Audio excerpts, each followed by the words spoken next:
Right, folks, I'll do this without the old light on. We're losing light now, so I'll be quick as poss. I recorded this half an hour ago, and it's got lost. I don't know why.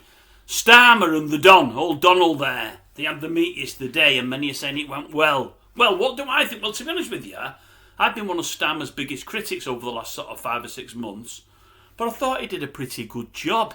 I know he had to pander to the Don affair a little bit. I do know that, you know. I mean, at the end of the day, they're the biggest economy out there. They're the strongest nation of all. And at this moment in time, the Don is falling out with all and sundry. We've got to keep on the right side of him. We want a good trade deal, and I think there's a good chance we're going to get it. And we want some help, you know, with the Ukraine, and I think there's a good chance we're going to get that. A bit disappointed that the Don, to help Ukraine, wants mineral rights signed over and whatever else. It's all about the deal and about money. But that said, I do understand America have given a lot towards them, and they're in a position where they need it. And the Don says he's going to look after the US of A, and I suppose he's doing that. So you can't maybe knock him. But how did Starmer do? Well, I think he did all right, really. You know, as I say, I know we kowtowed to him a fair bit, but I think he probably had to do that. I thought it was weird at some stages. I mean, do you remember old Michael Parkinson? He had a thing whereby when he was interviewing folk, he kept putting his hand on the knee. Starmer was doing that, but he's got a thing with shoulders, or with the Don's shoulder. How many times did he touch his shoulder? Thought that was all a bit weird. The old reveal of the envelope from the top pocket, that was a bit weird because it looked stage managed, but I think it probably wasn't. I think the Don will be happy with the second state visit, especially knowing that no one's ever had it before. He will love that. That will help his ego. No, I think it went pretty well. I'll tell you that there was one bit I liked. I wrote it down in case I got it wrong. I thought it was brilliant, honestly. When the old questions come out from the cheap seats, I think somebody said, Donald, you said in the past Zelensky's a dictator. Do you stand by that? And what did he say? Did I say that? I can't believe I said that. And he said it with a little twinkle in his eye. Now he knows he said it. Loads have called the Don before for making things up, telling lies, changing his mind and all of that.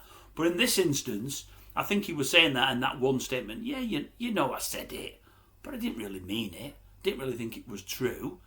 I said it for effect, and I said it to get ears up and ears pricked and people listening, and they did. And he laughed at himself, and I thought that was pretty good. I've got to say, whether you like him or not, I thought that was pretty good. I did, honestly. Was there anything else that I thought of? There wasn't much else. I mean, the fact that we believe the Don's called him Starmer handsome, and he liked his suit, and he's got a good-looking wife, I thought, oh, well, that's all a bit near the knuckle. That's a bit unusual. All a bit strange. I don't know how Melania will feel about that. But no, I thought Starmer did a pretty good job. You know, as I say, I think he had to go in there all humble and all, you know, doffing his cap to him. But he did it, and I think he's done it for the right reasons, and I think it puts us on the right side of the Don there. We've always been very, very close to America. We've always been allies of theirs and vice versa. And if we can get something that the rest of the world aren't, you know, good trade relationships, you know, without all these tariffs, it's going to help our businesses over here in our economy. And we need that, there's no doubt about it. So let's see how it goes. And like the Don said, this backstop lark, I mean, he doesn't want to commit to troops in America. They've done it all over the world over the years, America. He doesn't want to do that.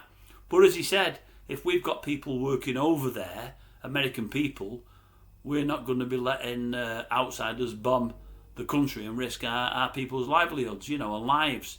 So that's pretty good. I do hope that the Don is strong with Putin and doesn't give any of the land away that he's captured. I hope he says to Putin, get out. This is the Ukrainians and we're backing them now. Get out. I do hope he does that. I mean, I've seen some pictures the other day of all the areas where all these various minerals are supposed to be in and around the Ukraine. And a lot of the areas have now been taken by the Russians. It's classed as Russian territory. Well, if the Don wants the money bad enough, he's going to want that back. He's going to want everything he can. So if I'm Zelensky, I'm going to say, well, yeah, you can have the rights, but the first areas you want to go at, this was our country. They've taken it. You want to get them out of there, Don. Tell them they've got to go, and then start digging there. That'd be a good thing for the Ukraine. That'd be good. Anyway, let's see what happens.